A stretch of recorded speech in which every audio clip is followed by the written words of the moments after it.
کوئی مسئلہ ہمارے سامنے جدید آیا، کسی شاعر کا ہمارے سامنے جدید شعر آیا، کسی خطیب کا ہمارے سامنے جدید جو ہے وہ بیان آ گیا، تب اس کا ہم تجزیہ کیسے کریں؟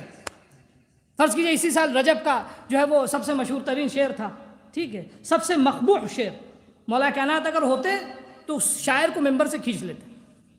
کیا تھا؟ علی کی شکل میں پروردگار آیا. خوب علی کی شکل میں پروردگار آیا، یہ بتائیے یہ شعر ہے؟ یہ اصل مسئلہ کیا ہے؟ ایک ہے شاعری، ایک ہے تک بندی. ہم نے تک بندیوں کو شاعری کا درجہ دے دیا، جس سے مصیبت ہوتی ہے. ہر آدمی جو تک بندی کرتا ہے، الفاظ کی چینش کا نام شاعری نہیں ہے. الفاظ و معارف کے صحیح طریقے سے ردیف و قافیے کا لحاظ کر کے امتزاج کا نام ہے شاعری. اس کو توجہ کیجیے گا. شاعری اس کو بہتر سمجھتے ہیں، پہلے بھی عرض کیا. الفاظ کا بٹھا دینا یعنی جوڑ، مثال کے طور پہ پلاسٹر لگا کے ہڈیوں کو جوڑنے کا نام شاعری نہیں ہے. اب ایک چیز میں یہاں عرض کرتا چلوں عزیزوں، کیوں؟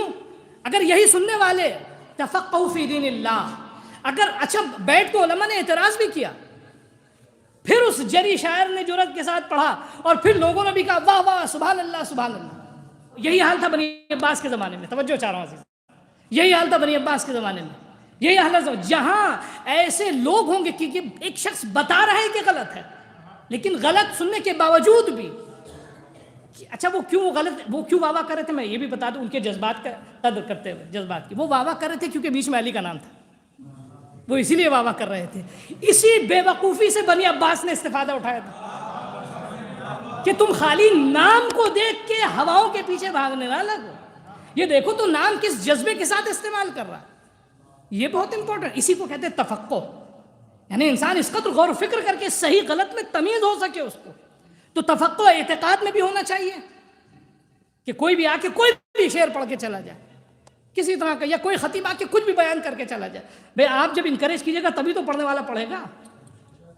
کوئی بھی غلط بات فرض کیجئے ہم نے بیٹھ کے پڑھی، آپ کا چہرہ فوراً اداس ہو گیا، آپ کے چہرے پہ شکن آ گئی، تو کوئی جرأت نہیں کرے گا، پھر کوئی جرأت نہیں کرے گا. لیکن کبھی کبھی فرض کیجئے خطیب یا شاعر جب پڑھتا ہے کچھ، ٹھیک ہے، تو اب اچھی آواز پہ بھی لوگ واہ واہ اتنی کر دیتے ہیں، تو پھر بیچ میں کوئی جرأت ہی نہیں کرتا کچھ کہنے کی کہ میں کہوں گا سب میرے سر پڑ جائیں گے. نہ، یہ نہیں ہونا چاہیے عزیزو.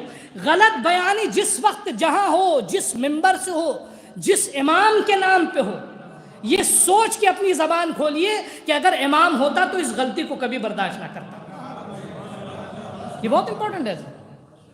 یہ کہاں سے آتا ہے؟ تفقہوا فی دین اللہ. اللہ کے دین میں تفقہ، غور کرو.